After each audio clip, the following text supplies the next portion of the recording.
Nous sommes les Amazones d'Avignon. Des femmes en lutte, debout, organisées. Face au silence, à l'impunité, à la violence patriarcale, nous avons choisi la sororité, l'action, la parole. Pendant tout le procès Pellico, nous étions là. Présente, solidaire, offensive. Ce combat nous a renforcés. Les résistances auxquelles nous nous sommes heurtés nous ont prouvé que nous allions dans la bonne direction. Ce podcast est notre récit. Celui d'une mobilisation féministe. Collective, acharnée. Celui d'une alliance entre femmes pour soutenir l'une des nôtres. Car soutenir une femme, c'est soutenir chaque femme. Nous voulons raconter ce que d'autres veulent effacer. Nos colères, nos stratégies et nos victoires. Nous sommes des militantes. Nous sommes des combattantes. Nous sommes des sœurs. Nous sommes les Amazones d'Avignon. Et ceci est notre histoire. Bonjour à toutes. Aujourd'hui, c'est Blandine et Stéphanie qui interviewent Katie, qui va se présenter. Bonjour, donc moi c'est Katie. Katie, c'est le surnom de ma mamie. Elle était grande et je le suis aussi. Je suis Katie, j'ai 30 ans et j'adore avoir 30 ans. Je suis très douée de mes mains, je dessine, je peins, je sculpte, je couds, je tricote, je crochette. J'aime les couleurs, tout ce qui vit et supporte la vie. J'accorde une grande importance aux mots dans toutes les langues. C'est important de pouvoir nommer. Je suis très forte en langue et j'en parle très très bien. Je suis très sensible, très douce, très intelligente et très drôle. Je suis hyper stylée et surtout je ne suis pas modeste parce que je pense que c'est un leurre. Je suis Katie, je suis grande et j'espère qu'en m'entendant, les femmes se rendront compte à quel point elles sont immenses. Quelle belle présentation. On va commencer par parler de ce qui s'est passé avant le procès Pellico. Comment est-ce que tu définissais ton rapport au féminisme avant cet horrible procès ? Moi, je suis féministe radicale. J'étais déjà féministe radicale. Donc voilà, radicale, radical, misandre, ça va avec, abolitionniste des hommes. Mais comme les Y sont invisibles et que les femmes sont toutes ce qui compte pour moi, alors je dirais féministe radicale. Katie, est-ce que tu peux nous dire comment tu as entendu parler du procès pour la première fois? C'était quand? C'était où? C'était comment? Je regarde pas trop les informations, je ne me tiens pas très au courant de manière générale des choses du monde. Pour ma propre santé mentale, en fait, j'en ai entendu parler pendant une séance de thérapie avec la grande, l'unique, la merveilleuse, bref, avec Stéphanie. Voilà, c'est elle qui m'en a parlé et c'est elle qui m'a dit qu'elle allait participer aussi à des actions avec les Amazones d'Avignon. Et qu'est-ce que tu as ressenti à ce moment-là? Vomi. J'ai eu envie de vomir. Voilà, pour être tout à fait honnête, j'avais pas envie d'en savoir plus. Je veux rarement savoir plus, avoir des détails, ça accélère mon imagination qui est déjà bien trop fonctionnelle. J'ai ressenti du dégoût, de la colère, de la tristesse, mais surtout du dégoût, et puis plus rien. Sans doute parce que cette affaire est dans son système très semblable à tant d'autres. Donc ça fait à peu près automatiquement disjoncter. Disjoncter, est-ce que tu peux nous décrire un petit peu ce que c'est, Katie? Qu'est-ce que ça a fait pour toi? C'est quoi disjoncter?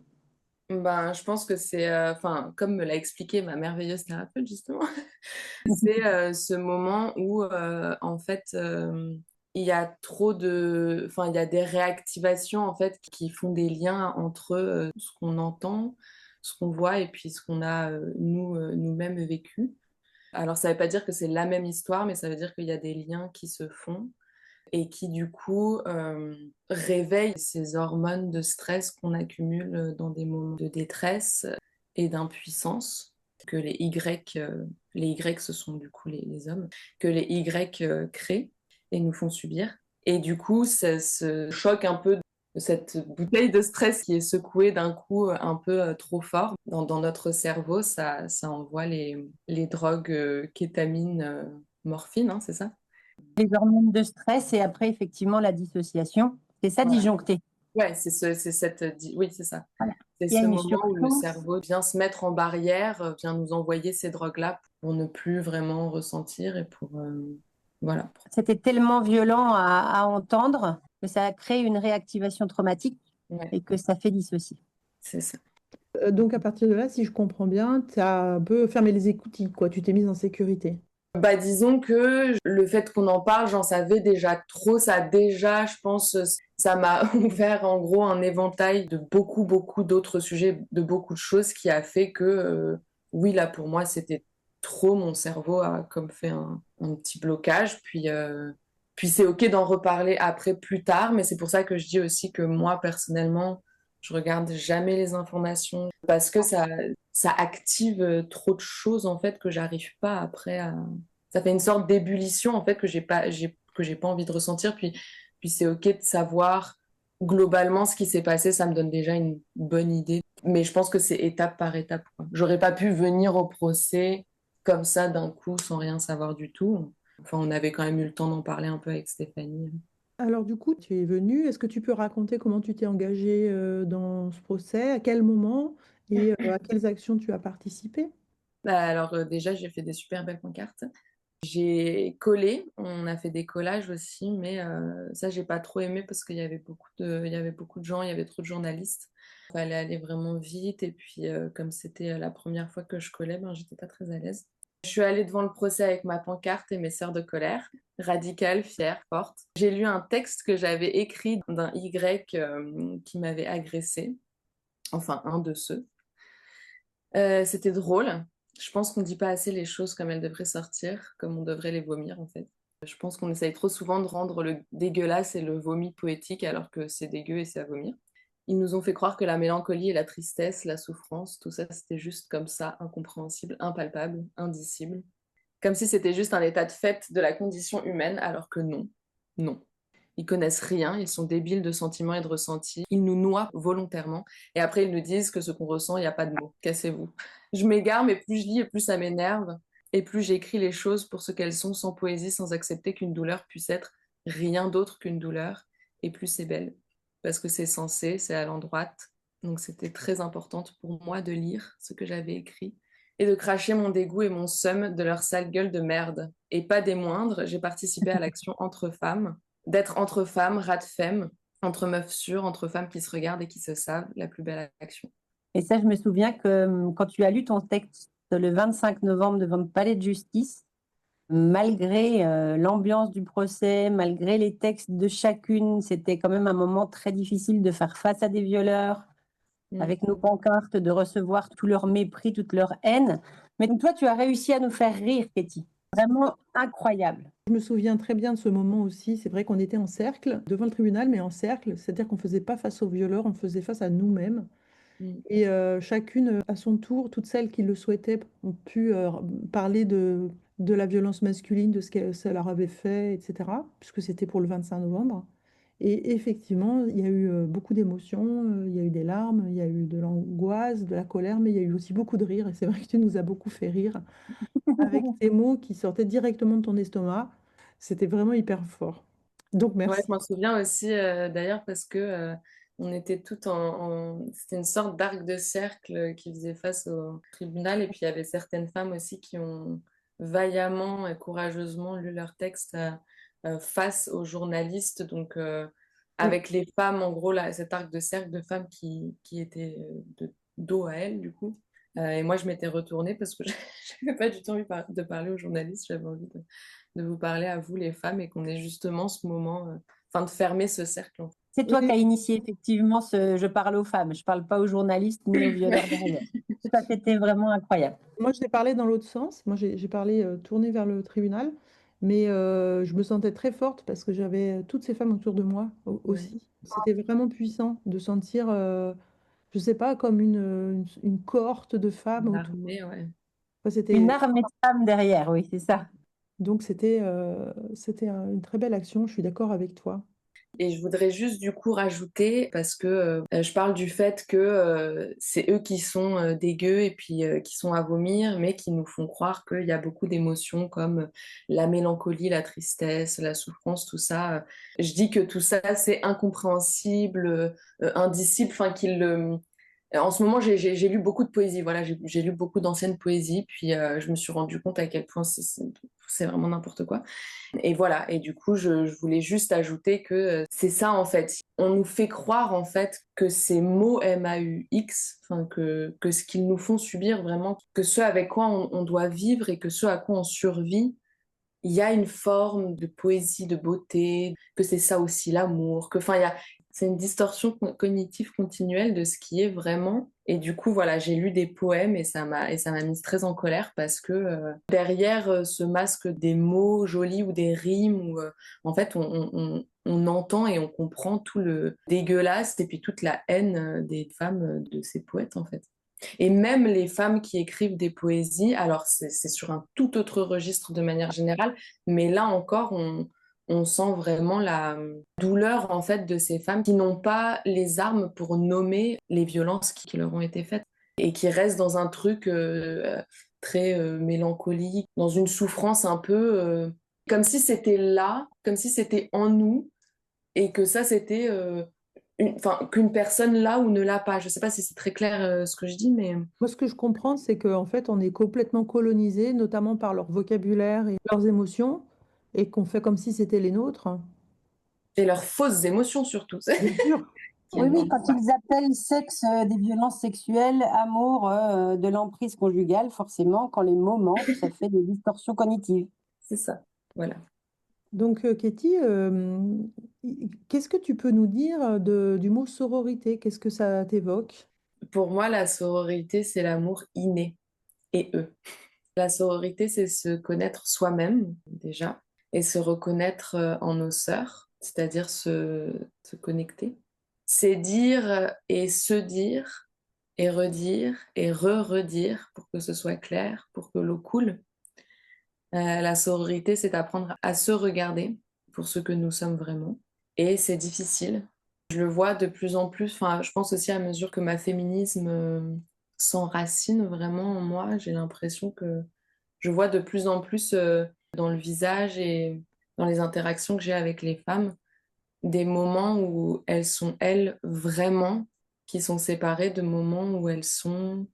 J'ai pas envie de dire l'ombre d'elles-mêmes parce que je trouve ça vraiment dur, mais ouais, où tout ce qui a fait tout leur trauma et toutes les colonisations en fait qu'elles vivent masquent en fait la véritable elles qu'elles sont. Donc voilà, c'est pour ça que je trouve que c'est difficile d'apprendre à se regarder et à se voir parce que ils nous ont trop englués dans trop de violence, on se voit même plus nous-mêmes. Mais surtout la sororité, pour moi, c'est celle qu'on construit pour connaître des vrais moments de bonheur, des joies, des rires, des simplicités sans culpabiliser et sans se sentir stupide. C'est s'élargir, c'est prendre de la place là où on n'aurait peut-être pas pensé en prendre. C'est se découvrir et grandir, pas que dans la vraie souffrance et la douleur qu'ils nous ont infligée et qu'ils continuent de nous infliger, mais dans ce dont nous sommes réellement capables quand on existe pleinement, quand on est vivante, quand on bat au rythme de notre nature et de la nature merveilleuse. Pour moi, c'est ça la sororité. Quelle description merveilleuse de la sororité. C'est tellement belle. Tellement belle. Quand je dis s'élargir, je pense aussi au fait que depuis qu'il n'y a plus aucun homme dans ma vie, et puis ça avait déjà commencé quand je commençais à me radicaliser pas mal, donc il y a quand même quelques années, mais je me suis rendu compte, et j'en parlais avec Stéphanie, que quand j'avais 11 ans, je faisais 1m63, ce qui est quand même assez grand. Et puis, je pense que j'ai pris que 5 cm de mes 11 à mes, je sais plus, 24 ans, je crois. Et puis, à partir de mes 24 ans, j'ai recommencé à grandir. Et maintenant, je mesure un peu plus d'1m70. Alors, on pourrait croire, entre 1m68 et 1m70, il n'y a pas grand-chose, mais c'est quand même vraiment significatif. Et aussi, je m'élargis, je sens que mon corps aussi, dans ma manière de manger, dans ma manière d'écouter mon corps aussi, juste mon corps, il prend de la forme, des formes que je ne connaissais pas, puis qui juste sont belles, en fait, que je trouve agréables, parce que du coup, j'ai l'impression de prendre plus de place, je suis plus grande, j'ai des pieds qui sont plus grands aussi.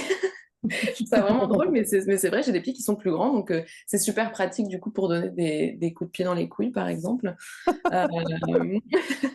ou pour taper du pied quand je suis en colère, comme une petite marmotte ou comme un castor, je ne sais pas. Mais en tout cas, voilà, je trouve que s'élargir de manière générale, ça prend une forme physique aussi très concrète et je me demande jusqu'où je vais grandir en étant loin des Y.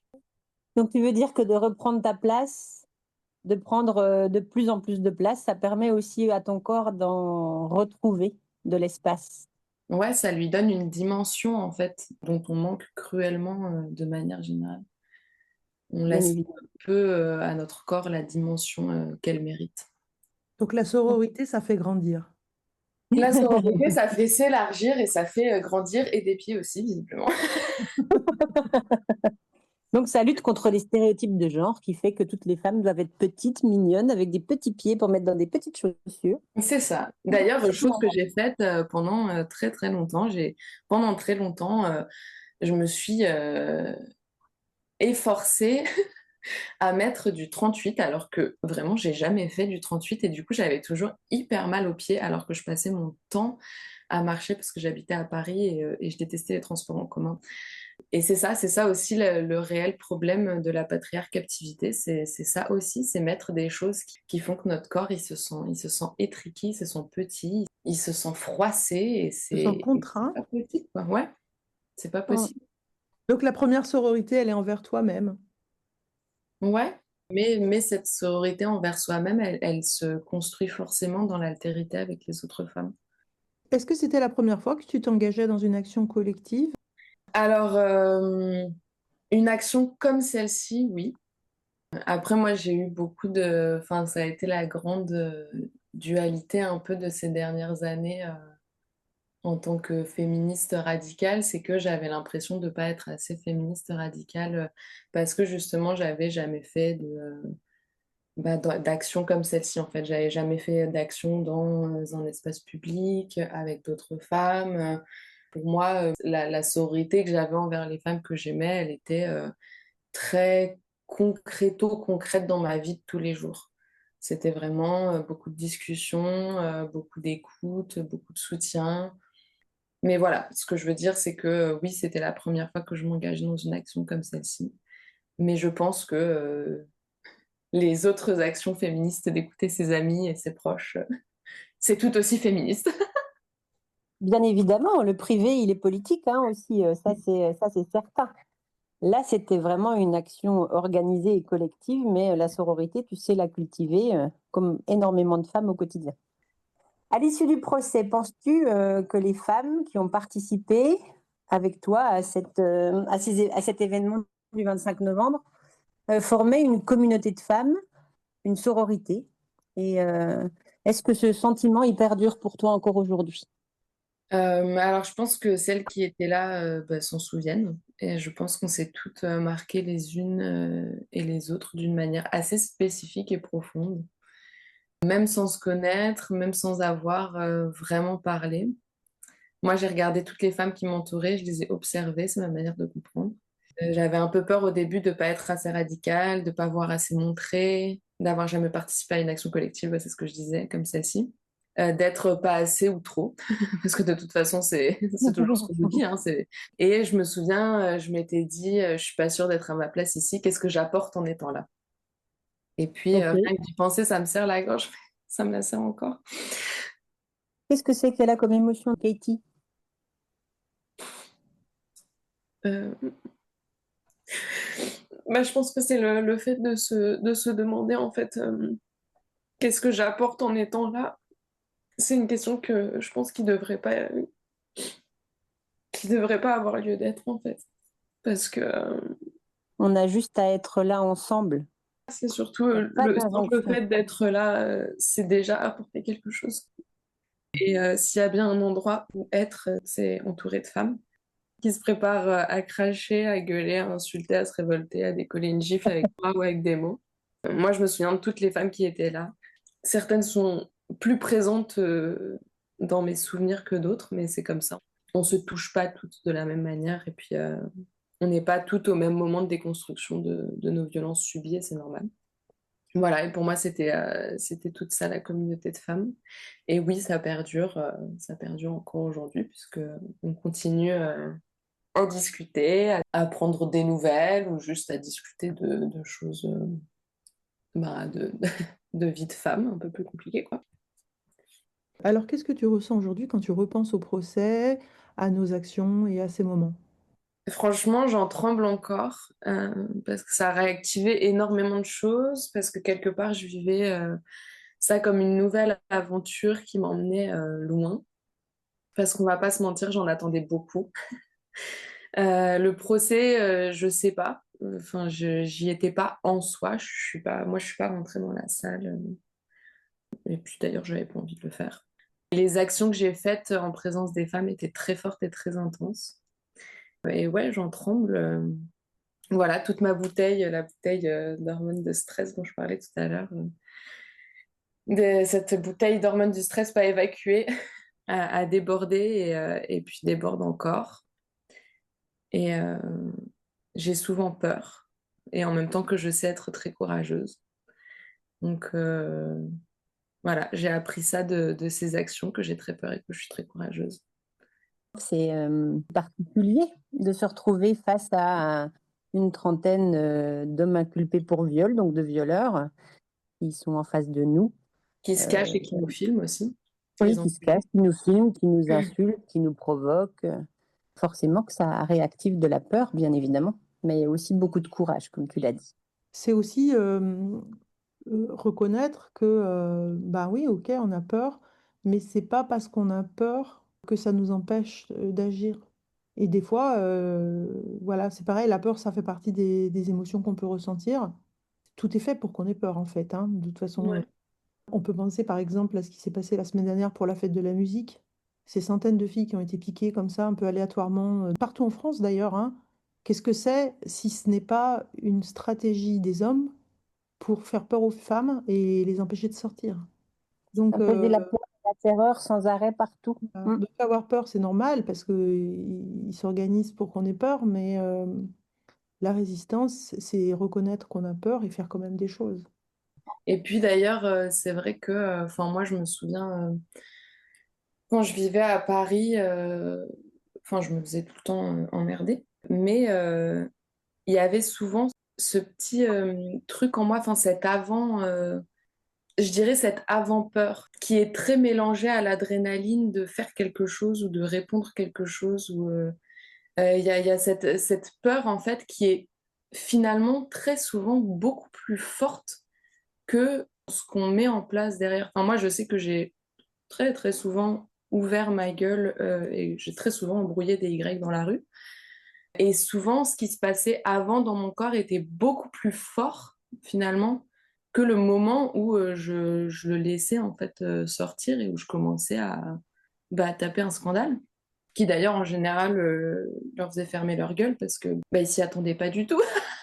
Et donc, du coup, souvent, d'ailleurs, c'est dans Harry Potter, ça aussi, on a souvent plus peur de la peur elle-même. Le fait d'avoir peur, ça fait déjà peur, mais le fait d'être consciente qu'on a peur de quelque chose, ça débloque un peu l'action, en fait, qui va derrière. Merci de le dire, c'est vraiment très juste. C'est vraiment un des ressorts du patriarcat. C'est nous faire penser qu'on est impuissante parce qu'on a peur en maintenant cette peur, quoi. Ouais. En fait, on est largement plus forte qu'eux si on y réfléchit. Et dès qu'on est ensemble, il suffit d'hausser un peu la voix et ils se chient dessus. Ouais, vraiment. Puis c'est vraiment ça, c'est ce maintien de la peur qui... la peur, je pense que c'est aussi quelque chose qui s'auto-alimente énormément parce qu'en plus de ça, nous, comme on est gardés sous silence, comme on peut pas nommer les choses, comme il y a tellement de choses contraintes, en fait, on garde tellement toute cette peine et cette injustice à l'intérieur qu'en fait, finalement, c'est pire, en fait, ce qu'on entretient et ce qu'on nourrit à l'intérieur en ne pouvant pas nommer les choses. Ça alimente énormément cette peur. Je dis pas que la peur n'est pas... la peur est notre allié et la peur est utile et elle a sa fonction, mais je trouve que le patriarcat en ça, il nous fait nous auto-alimenter dans notre peur et dès qu'on en sort, en fait, dès qu'on est OK pour comprendre pourquoi on a peur et qu'on en sort et qu'on bouge, en fait, qu'on met en mouvement cette peur, elle se dissipe très très vite, en fait. Oui, moi j'ai l'impression d'entendre ça aussi, que c'est la colère qui est confisquée. Il y a la peur qui arrive, Mais la colère, elle est confisquée aux petites filles depuis toute petite. Il ne faut pas se mettre en colère. C'est moche une femme en colère. Qu'est-ce qu'elle a? Elle a ses règles. Donc il y a vraiment cette colère qui est illégitimée en patriarcat. Donc souvent, on l'étouffe et elle fige avec la peur. Ça nous rend impuissantes. Donc de pouvoir exprimer cette peur et cette colère, c'est ultra important. Qu'est-ce que tu as gardé maintenant avec le recul de ces moments? Alors, j'en ai gardé 2 choses. La première, c'est que je veux faire un camp Rat-Femme, ou bien un festival, une halte. Voilà, je veux que pendant quelques jours seulement, on soit entre femmes et enfants, pour celles qui en ont, entre chattes, entre animales. Voilà, il y a peut-être des femmes qui n'aiment pas trop ça. Moi, j'aime bien dire entre chattes, parce qu'en plus, j'ai 3 chattes chez moi, en plus. Et j'aime beaucoup ce mot, voilà, je trouve qu'une chatte, c'est adorable, ça sort les griffes quand il faut, c'est sur ses gardes quand il faut, et sinon ça se relaxe, voilà, on devrait être tout le temps comme ça. La deuxième, c'est que je suis dans une ambiance faire mal, attaquer, cogner. J'ai plus envie que ma bouteille trop remplie déborde un peu, et puis que mon corps tout engourdi de cette peur dont on parlait, et de ce courage, se tétanise une fois de plus sans rien faire. J'ai envie d'en découdre, j'ai envie de casser des gueules, leurs gueules. J'ai envie que ma bouteille explose et que ces éclats de verre leur écorchent leurs bites molles et leurs sales gueules, qu'ils pissent le sang et puis que je les laisse là, comme les déchets qu'ils sont, à agoniser. Vous êtes partants? Carrément. Ça, c'est une scène colère. Super programme. Ambiance Amazon. Ouais, grave. Du coup, est-ce que tu as ressenti des conséquences, des séquelles liées à ton engagement dans ce procès? Je pense pas vraiment que ce sont des séquelles, parce que les séquelles, ça laisse entendre, enfin, en tout cas pour moi, dans ce que j'en comprends, ça laisse entendre que j'y ai laissé quelque chose, mais d'une manière assez un peu négative. Je sais pas si c'était ça la question, mais non, j'ai pas de séquelles liées à cet engagement, parce que je l'ai fait, j'y suis allée une fois, parce que j'étais avec vous. Puis c'est vraiment une ambiance très très différente de rencontrer des femmes et d'être dans un groupe de femmes qui se connaissent déjà aussi, parce que pour la plupart vous connaissez toutes déjà, et de savoir qu'elles sont toutes Rat-Femme. Moi, il y a une sérénité qui m'a englobée, où je vous ai toutes regardées en me disant, là, je pourrais commencer à dire n'importe quoi. Je sais que ces femmes, elles vont toutes être en accord avec ça, elles vont toutes comprendre, elles vont... Et ouais, il y a une compréhension profonde, je pense, qui est hyper importante, donc des séquelles, non. Et c'est pour ça que je parlais aussi de faire un camp, comme on en a déjà parlé, ou un festival, ou une halte, en fait, un endroit où, comme on se dit, des fois Stéphanie aussi, un endroit où l'espace d'un instant, ce sera notre endroit. Voilà, il n'y a pas de continent pour les femmes, il n'y a pas d'endroit pour les femmes. Mais là, voilà, un endroit où juste ce sera que nous. Et puis là, cet endroit-là, pendant ce moment-là, ce sera à nous. Et sur Terre, on sera ici, et ce sera à nous, et on sera légitime de le revendiquer, en fait. Et on fera autre chose que d'être face à des violeurs. On sera juste entre nous dans le plaisir et dans la joie et le partage, effectivement. Ouais. Maintenant, si tu veux bien, on va parler un peu des médias. Alors, j'ai bien compris que tu ne suis pas au jour le jour les médias, donc allons-y quand même, on verra bien ce qui en sortira. Est-ce que tu as suivi un petit peu le traitement médiatique du procès? Est-ce que c'était fidèle à ce que tu as vu, vécu ou pas? J'ai eu quand même des échos je sais pas, de journaux télévisés ou sur Insta ou comme ça. Moi, je trouve que les médias ne reflètent jamais, en fait, enfin, très très rarement la réalité. Non, je trouve pas qu'ils sont fidèles, et puis encore moins fidèles à ce que moi j'ai vécu et à ce que les femmes de manière générale ont vécu. Sachant que, en particulier, enfin là, nous, on a vu sur notre groupe des Amazones qu'il y a beaucoup de choses qui tournent, où il y a beaucoup de médias ou d'autres groupes, en fait, qui se réapproprient le travail des Amazones d'Avignon, sans les nommer, sans les citer, ou en faisant, en fait, comme si ce groupe n'était pas très visible, alors que, on est visible, enfin, vous êtes très visible, et puis quand vous allez coller dans la rue, vous êtes visible. Vous agissez pas masqué, en fait, à la différence... des Y, donc je trouve ça assez lamentable, mais en même temps je trouve ça pour le coup très fidèle à la société dans laquelle on est, où encore une fois, même quand les féministes font des actions et qu'elles sont reconnues, on les reconnaît pas trop, ou on détourne la manière de les reconnaître en attribuant leur mérite à d'autres circonstances ou à d'autres personnes, à d'autres groupes, etc., pour les invisibiliser. En fait, de toute façon, les femmes qui ouvrent le plus leur gueule, comme d'habitude, sont toujours invisibilisées. Donc, Invisibilisées, voire même menacées, etc. On connaît bien la chanson. oui. C'est d'ailleurs le principe du podcast, hein. C'est un peu pour remettre les choses à l'endroit. C'est ça. Est-ce qu'il y a des messages que tu aurais voulu faire passer, puisque du coup, là, tu es dans un média qui est complètement de ton côté. Est-ce qu'il y a des choses que tu veux dire? Tellement de choses à répondre. Écoutez les femmes, fermez vos gueules, dites pardon, rendez l'argent et allez crever loin de nous. Et je pense vraiment que ça résume très bien ce qui devrait se passer, vraiment. Est-ce que ces 4 mois de procès ont changé quelque chose en toi et également sur le plan féministe? Comme j'ai dit, moi j'ai été là c'était quoi, 4 jours, je pense, ou je sais plus. Bah, je peux répondre à la question que je m'étais posée en arrivant. Qu'est-ce que j'ai à apporter? Et est-ce que j'ai ma place ici? Et ben, je dirais que je suis là parce que je suis radicale et parce que ma place est partout où je veux qu'elle soit. Du coup, pour terminer, est-ce qu'il y a quelque chose que tu aurais envie de dire? Je pense que ma féminisme a commencé à partir du moment où je me suis autorisée, en fait, justement, comme on disait, à switcher cette peur en petite action. Et des fois, c'est pas grand-chose. Des fois, c'est juste dire ta gueule à voix haute à un gars qui passe, même si c'est pas fort. Juste le dire, en fait. Ou alors, je sais pas, lâcher un rot quand il y a un mec qui passe à côté. Ou faire un truc bizarre, je sais pas, faire un petit cri de mouette. Ou s'autoriser à être bizarre. Et moi, je sais qu'au début, des fois, j'étais un peu mal à l'aise avec ça. Je me disais, ah, mais j'ai pas envie qu'on me trouve pas belle ou j'ai pas envie qu'on me trouve pas stylée. Et en fait, je me suis rendu compte que moi, toutes les femmes que je trouve hyper stylées et inspirantes autour de moi, c'est ces femmes qui ont cette fibre un peu sauvage, un peu rien à foutre, en fait. Un peu punk? Ouais, je sais pas si c'est punk, mais c'est juste... Libre. Je crois que c'est Judith Godrèche qui avait dit ça, les petites filles sont des punks. Et quelque part, sur le coup, je n'avais pas trop compris, mais ce que tu me dis, ça me fait penser à ça vraiment. Oui, en fait, une sorte de liberté qui, dans la société patriarcale, sonnerait comme incongrue, déplacée, bizarre, nulle, ou voilà, de s'autoriser ces petits gestes, que ce soit chez soi, que ce soit dehors. Je sais pas, moi, l'autre jour, j'ai commencé à me gratter l'intérieur du nez. Je me suis rendu compte qu'il y avait plein de gens autour et j'en ai eu rien à foutre. Parce que juste l'intérieur de mon nez, il me grattait et que c'est pas dégueu en soi. On a des poils dans le nez. Enfin, je veux dire, c'est OK.